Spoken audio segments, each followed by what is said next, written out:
Hey everybody, Mike Jeffers, Chicago Jazz Magazine, and also the general manager of Gateway Theater and Lounge here at the Copernicus Center in Chicago. You can see it behind me, right here on Milwaukee and Lawrence Avenue. And we've got some special things happening here, but also I am very happy to be back doing the show. And I have a very special guest who has been on the show live and in person and also on Zoom over the years, but she's always busy. She's always got tons of stuff going on. Alyssa Allgood, welcome to the show. And it was great seeing you last night at one of the lounge performances. You popped in, and I'm looking forward to hopefully having you perform there at some point in the summer.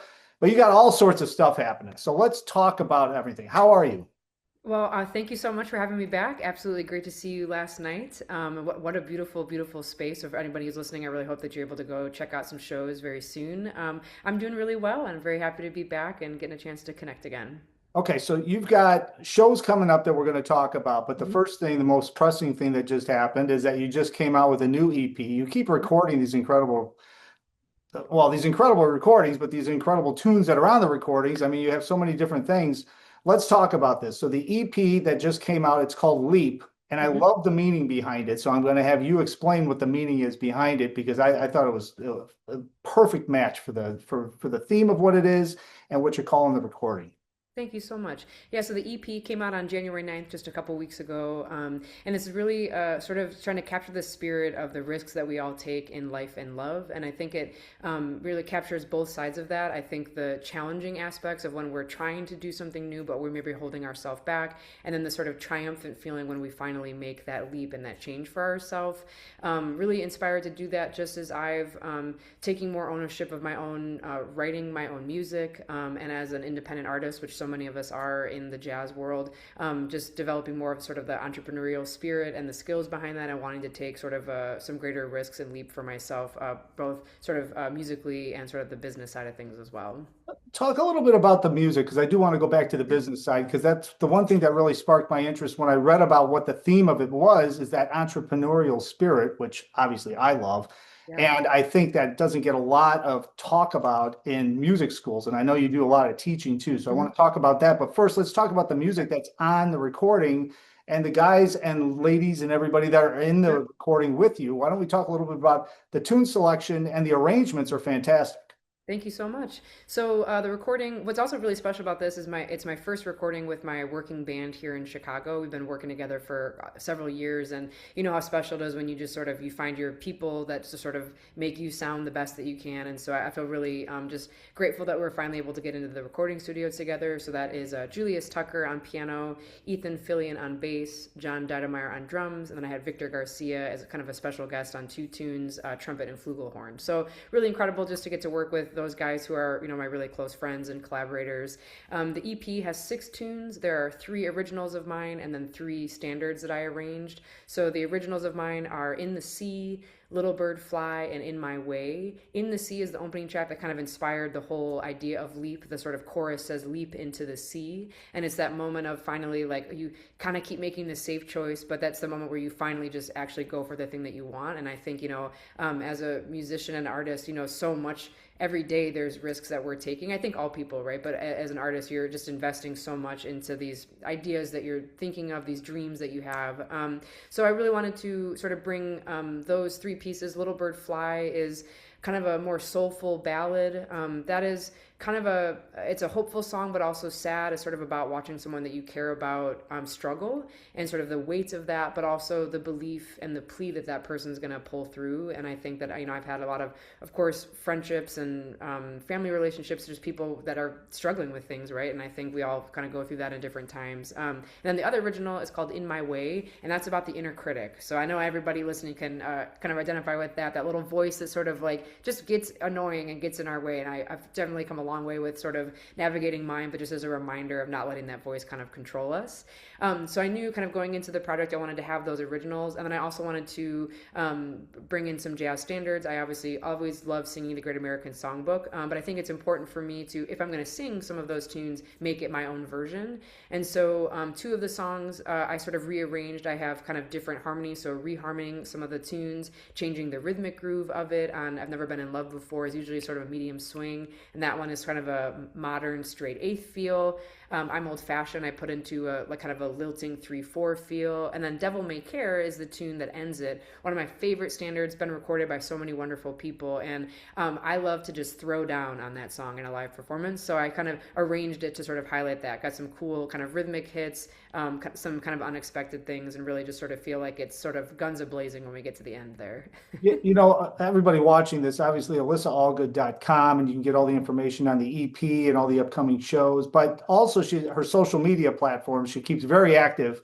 And if you've watched her over the years, you know that she previews some of these original tunes. Now, I don't know if she previewed because I can't remember. I don't have bandwidth to remember if you previewed some of these tunes, but you're always writing, you're always you've gotten very, very proficient on the piano, obviously, over the years, which obviously for a vocalist is key because now you can really experiment a lot easier with a lot of different things and come up with your own arrangements. But everybody watching this, check out Instagram, check out Facebook. I'm sure she's on YouTube, TikTok, everywhere else that you can find Alyssa Allgood. But she also previews these songs, and you're constantly writing. And I know as a vocalist coming up, not specifically you, but just as a vocalist coming up, you're trying to get your chops together.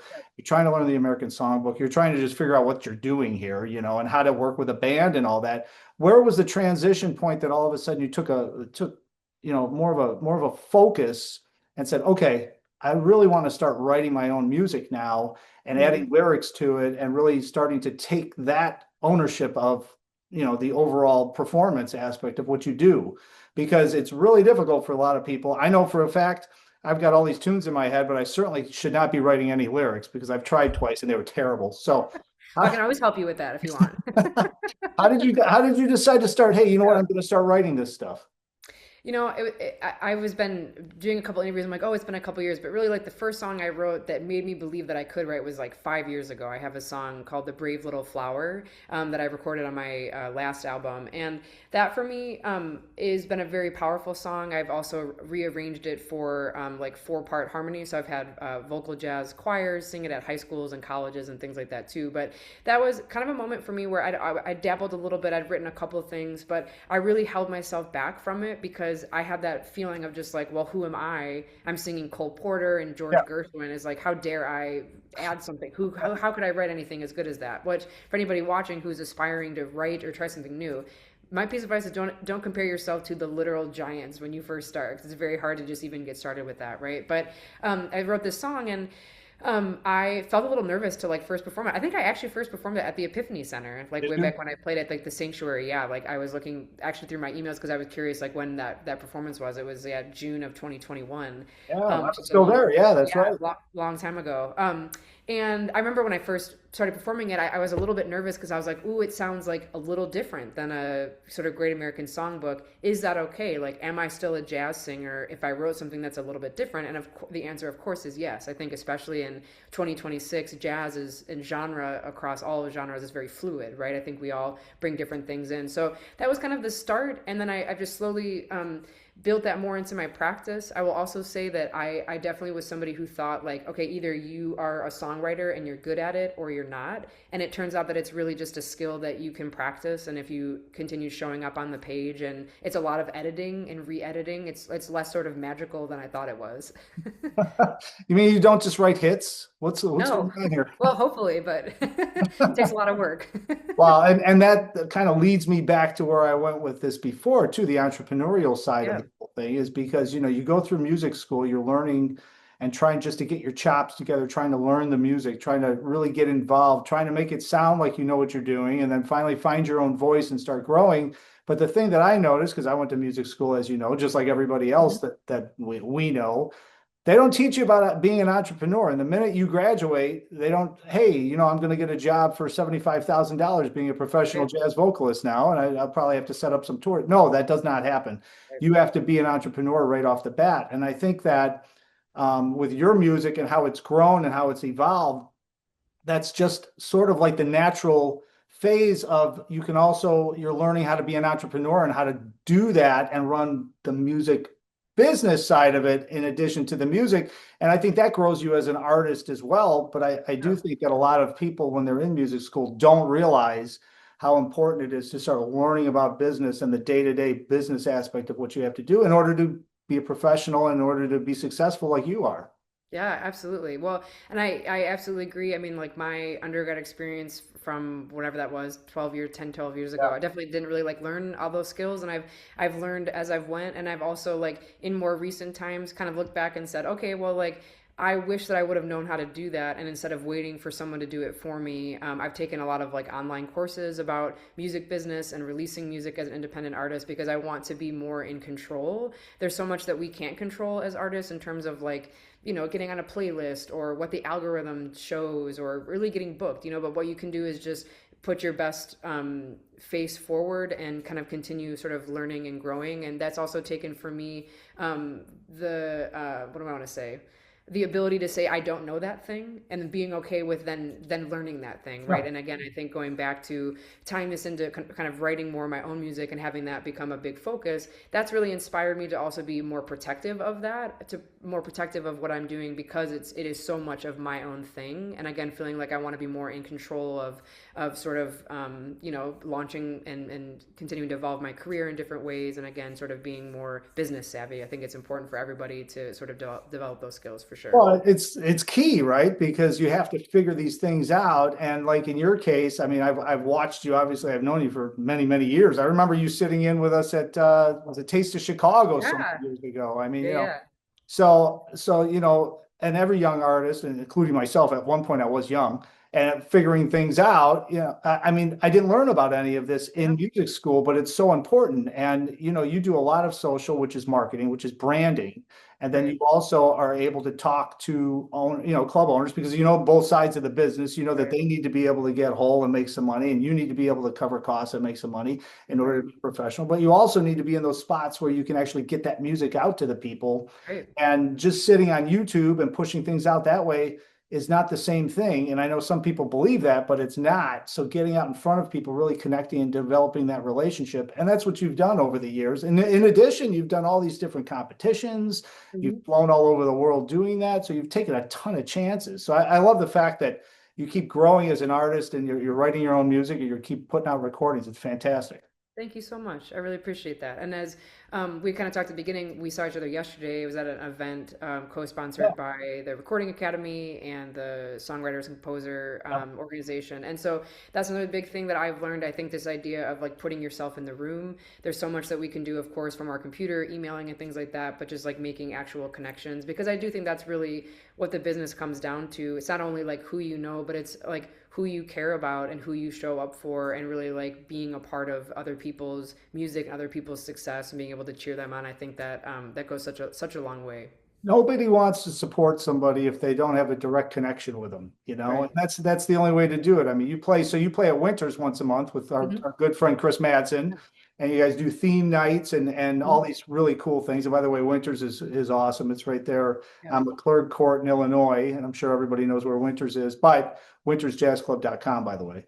Hmm. But that's one of those things where you're out, you're there. You might have somebody come in once, and then 3 months later they come back because they had a great connection with you because they saw Yeah. you live and they connected, and you were able to say hi to them, and now they feel a little bit more of a part of the Absolutely. audience and more of a part of the experience. So you guys do that once a month in Winters, but let's before we wrap everything up, you've got tons of shows coming up. Now there's an exciting one coming up with the Chicago Jazz Orchestra May 3rd at the Studebaker, and you're going to be performing with John Faddis with Yeah. the orchestra, which is I've had John on the show, fantastic guy. Talk about stories. That's the guy with Yeah. stories. I Unbelievable bet. career.